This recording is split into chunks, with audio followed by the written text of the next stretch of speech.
Golden Eagles, you're listening to Southern Miss Today on Southern Miss Radio. I'm your Tuesday-Thursday show host, Skylar Angus Barker. We've got a great show coming up with some information about Reed Green talking about his decision to come back as the freshman football coach, and Kennedy Drake reporting on the Mississippi farmers facing losses due to inflation and poor market conditions. Don't touch that dial because Josh Cromwell will share some things that you don't want to miss. You're listening to Southern Miss Today on Southern Miss Radio. Southern Miss Student Media is how USM communication students put their education into action. The student prints, Southern Miss Radio, SMTV, and SM2 Creative are the media properties operated by Southern Miss Student Media. You can get your share of the more than $600 million USM brings to the area with help from Southern Miss Student Media. To find out more about how to reach the USM audience, email sm2sales@usm.edu. My name is Lola Silvestri, and I'm going to be 95 this year. I was very independent. I fell, and I had to have Meals on Wheels. America, let's do lunch.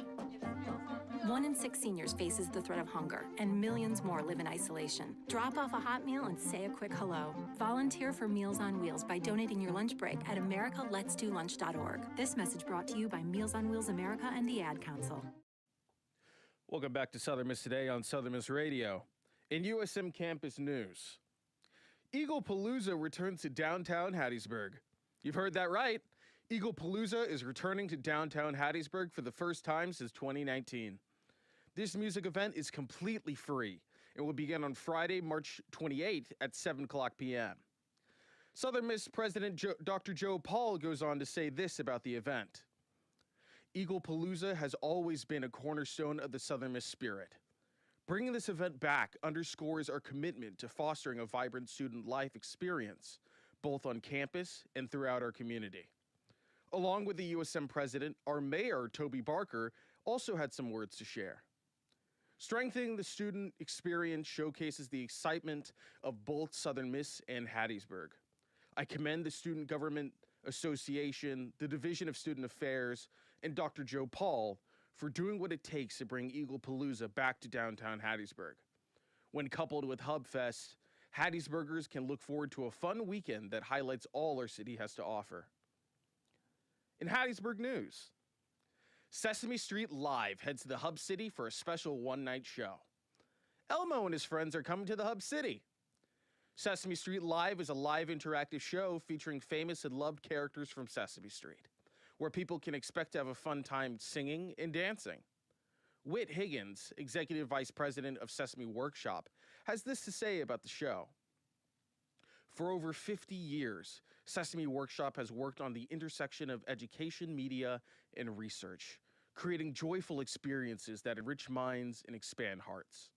We can't wait for families and friends to enjoy this brand new Sesame Street show filled with song, dance, and a few fun and furry surprises.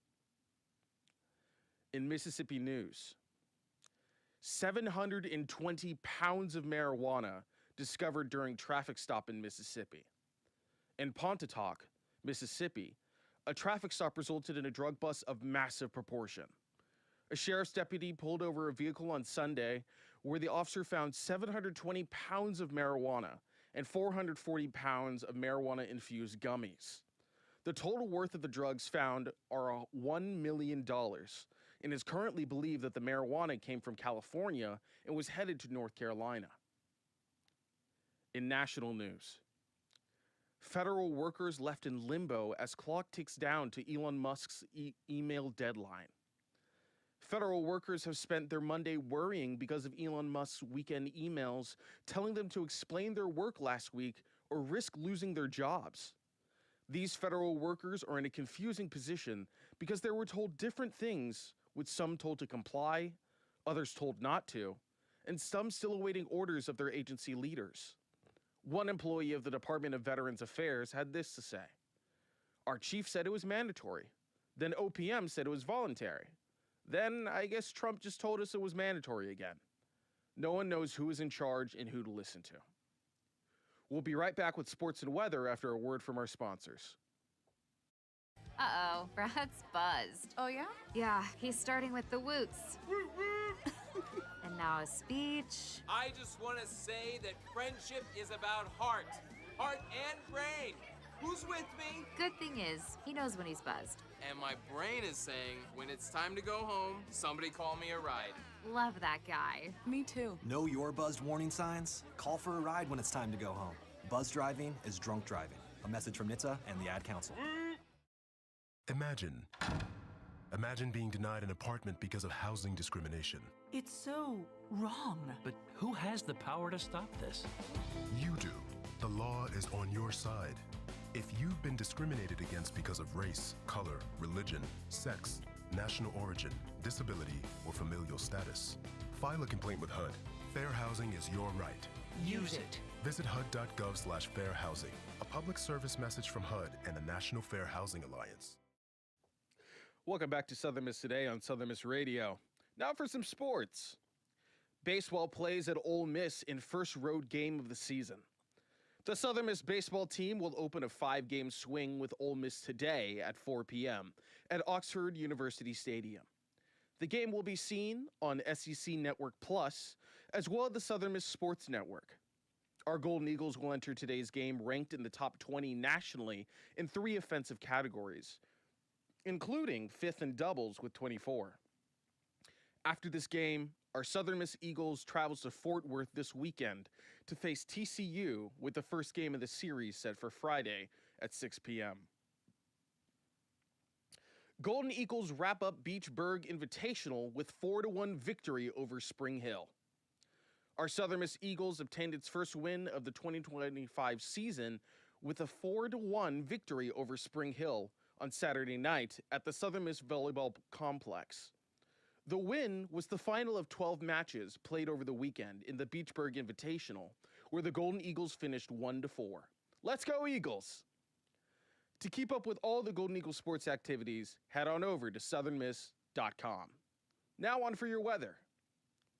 We had some fog earlier this morning, which seems to have ended by now. We're looking at partly cloudy skies today with the highs in the lower 70s and the lows in the mid 40s. It is currently 66 degrees, and our humidity is at 64%, and our wind is at 5 miles per hour.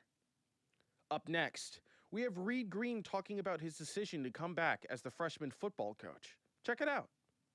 This is Mississippi Moments, produced by the Center for Oral History and Cultural Heritage at the University of Southern Mississippi and supported by the Mississippi Humanities Council. I'm Bill Ellison. Reed Green graduated from Mississippi State Teachers College in May of 1934.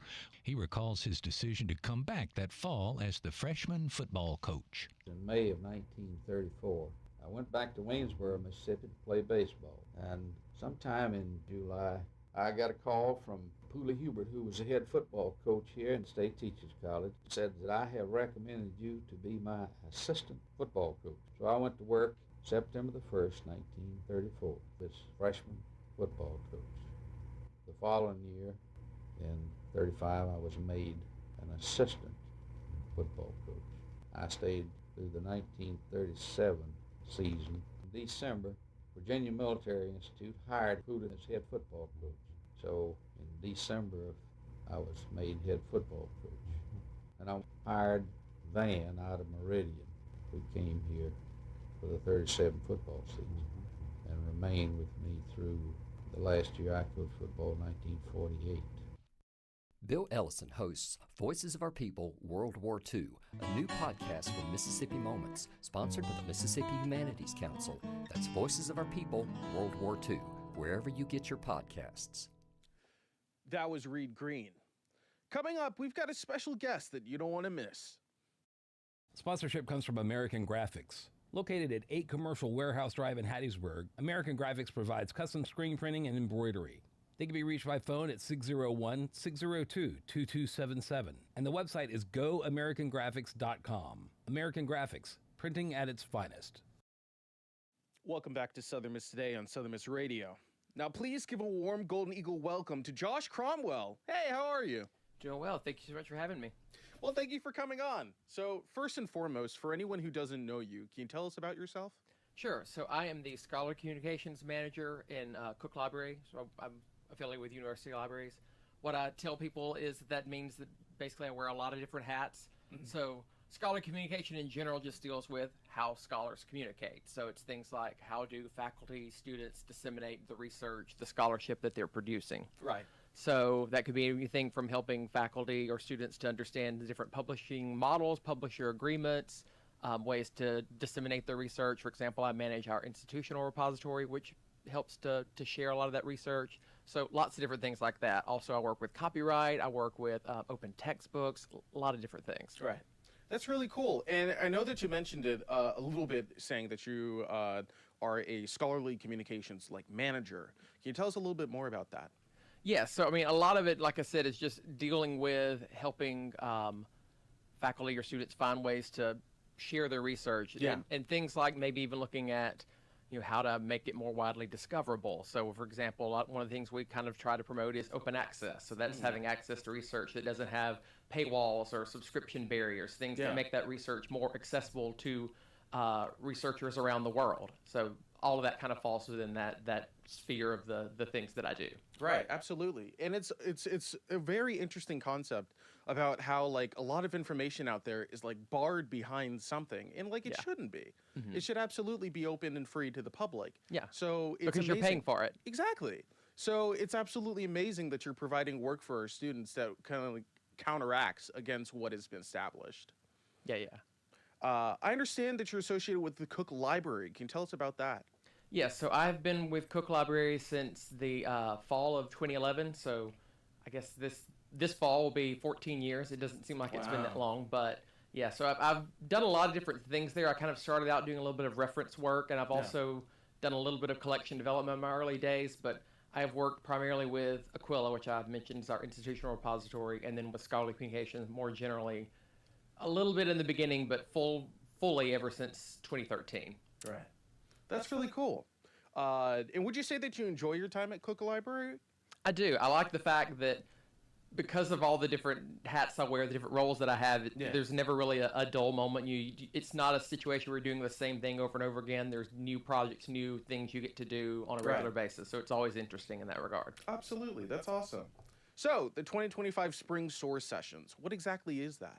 So the SOAR Sessions, that's an acronym that stands for Scholarship, Open Access, and Research. What those are designed to do is it's a chance for us to bring in different speakers from around the country who deal in some of the same areas that I do, but it's a chance for our faculty and students to hear about some of those things from some fresh voices from other experts in the field besides just hearing me harp about it over and over again. Right. And so it's a chance for us to tackle some of those topics in sort of a workshop fashion to dig a little bit deeper and to hear from others and their expertise. Right. And SOAR, it's the thing that all of us students use for scholarships or for accessing campus information, or is it a different thing? Yeah, this is distinct from SOAR, like the system that you would use for registering classes, that sort of thing. This was just, I mean, the idea behind the acronym was similar because of course SOAR works well when you're the Golden Eagles, but but it is distinct from that. Yeah. Okay. And is this event open for everyone or just students? It's open for everyone. So the only requirement to attend is if you go to the library's website, lib.usm.edu, you'll see a link there on the homepage to the SOAR sessions, and there are registration links there. So just fill out the registration link, and the only reason we require that is because that's how we get the meeting link to you, because all the SOAR sessions happen virtually. So this, as you just mentioned, the SOAR session is happening virtually, so it's not going to be happening someplace on campus. Correct. Okay. And what exactly can we expect to see there, from any of the speakers that are coming? Yes, so for the session that's happening tomorrow afternoon, we're going to be focusing on accessibility. Right. And accessibility is a really important concept because that's the way that we ensure that if you are making content available on an online format, you need to make sure that content is usable by everyone, regardless of ability. So, for example, if you're, let's put this in the context for students. If you're a part of a student organization and you have, say, a Facebook page or an Instagram page, and you create a graphic to promote some upcoming event, if all the information is just in that graphic, then a user who is visually impaired may not be able to see that graphic, may not be able to get that information from that. So you need to have an accessible version. In the case of that, you would have what's called alt text, alternate text, which is basically a textual description that goes along with the image that a screen reader, for example, could read and provide that information. So that's what this session will be focused on. It's about sort of some of the common accessibility issues that we encounter and the steps that you can take to make sure that the content you're providing is accessible. It's complying with those guidelines. Right. And do you have any other types of examples about like what can conflict when it comes to getting information out? Another example, I mean, this is another visual example would be, for example, with color contrast. So if you're creating graphics and there's not enough distinct color contrast, then maybe somebody who is colorblind may not be able to distinguish some of that information. So if there's not another way to convey it besides the color, then that could be an issue. Yeah. Another common issue would be captions for videos. So if you're creating videos and there aren't captions available, then a hearing impaired user would not be able to necessarily follow the content of that video. So having accurate captions and or a transcript accompanying that is a way to make that content accessible. So that's another example that would fall into that sphere. Absolutely. And for this SOAR session that is about accessibility and allowing yourself to connect more with your audience, but also produce content that is actually like beneficial for everyone. When it comes to the people that like are coming, can you expect people like social media influencers to come by, or are you expecting just students that are just wanting to like get an extra foot in? I would encourage anybody to come, especially if you are in a position where you are creating content online. Come, because that's going to be a very front burner issue for you. Right. But also just the skill sets and knowing how to make content accessible will serve any of you well as you go throughout life and you go into your careers. If you can walk into a workplace and one of the skills you have is, hey, I know how to remediate content to make it accessible, that's going to give you a leg up on the competition in terms of maybe getting jobs down the road. So it's a valuable skill set to get for yourself, even if you're not currently in a position where you're maybe producing content or doing that sort of thing. So I would encourage anybody who can to come and check it out. Absolutely. And what time is this event going to be happening, do you know? So this will be at 2:30 tomorrow afternoon. Okay. That's really cool. And overall, with accessibility being this big thing that like is talked about a lot, thank goodness, but like before it didn't really have a voice. So like, how do you feel about being able to provide this voice for our students and for anyone else that's interested? I mean, if we're going back to the earlier discussion where we talked about the barriers that exist to information, like with paywalls or that sort of thing, well, inaccessibility is another type of barrier. And if our job is to try to tear those barriers down to make the information that we're putting out there available to everyone, regardless of any sort of, barrier to access they might have, then this is an important part of that. I mean, I see these as sort of being, along the same pattern. They fit together really. So I feel that it just fits right in with the broader work that we're doing. And on top of the fact that there are, of course, federal guidelines that mandate this as well. So it's important for the university because obviously we want to maintain our funding. We don't want to be liable for any sorts of federal lawsuits for not complying as well. So absolutely. So that's the stick, I guess. But the carrot is just the benefit of being able to make that content available to everybody. Like that's the real reason driving all of that. Yeah, absolutely. And with other types of SOAR spring sessions, what other topics have you guys covered? So the last session we'll have for this, we do 2 in the fall, 2 in the spring typically. So the last spring session will be March the 18th, and that one will tackle AI. Specifically kind of AI in research. So yeah. And is it going to be talking about like the ethical like reasons behind AI, or is it just talking about what we can use AI to do? Some of both. It'll get into some of the do's and don'ts ethically, as well as some of the tools that are out there to maybe assist with research. Right. How to use those responsibly versus, those sorts of issues. Yeah. And do you think we're currently in a time frame where AI is just going to be the next step when it comes into creating like jobs and for establishing what we can do? Or do you think AI might play a back seat? I mean, I think it's definitely not going anywhere. I mean, I think if you look around, I mean, it's only sort of growing in terms of its prominence. And so I think it is imperative for us to sort of understand what it is, what it can do well, what it cannot do well, and what are the responsible ways to use it effectively.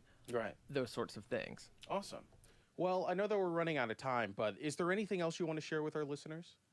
Again, just a reminder that if they are interested to check out the registration links for both sessions, they're both on the library's website. That's lib.usm.edu, and you should see a link there on the homepage to the SOAR sessions. If you don't see it immediately, it may be part of the news carousel on the homepage, so give it a second and it'll pop up.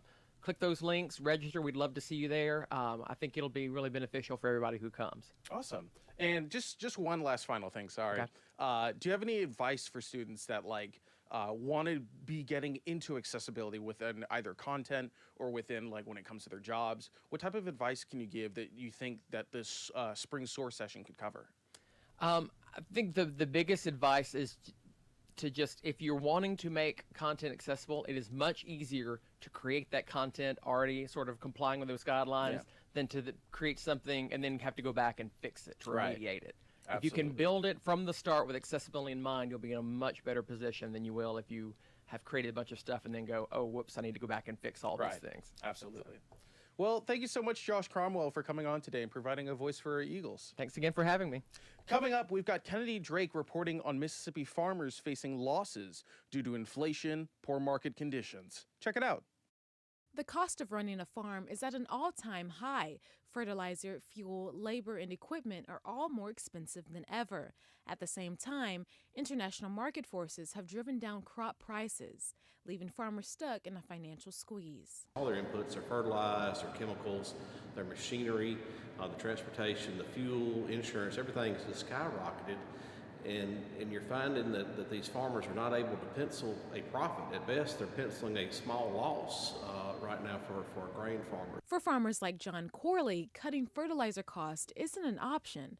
Without proper nutrients, crops suffer, leading to lower production and more financial strain. When fertilizer prices went through the roof, is that you can't go without a good fertility to grow a crop, and so that's not an area we can cut, unfortunately, and it seems to be one of our bigger expenses as well. Farmers are making tough choices, delaying equipment upgrades, cutting labor costs, or changing planting strategies. For row-cropped farmers, switching to another crop or even raising livestock isn't always the best decision. Many invested millions into specialized equipment, meaning they have to make row crops work no matter the cost. I'm Kennedy Drake, reporting for the Roy Howard Community Journalism Center. Thanks for listening to Southern Miss Today on Southern Miss Radio. Huge thanks to Seb Hodges, our audio engineer, and Meadow Smith, our video engineer, for keeping this bird flying. Big shout out to our assistant producer, Sam Romeo, and our program director, Adeline Fields, as well as our executive producer, Ore Ide, and our GM, Dr. Wilbur Martin. Don't forget to follow SM2 Media on social media. I'm your Tuesday, Thursday show host, Skylar Angus Barker. Stay golden, Eagles.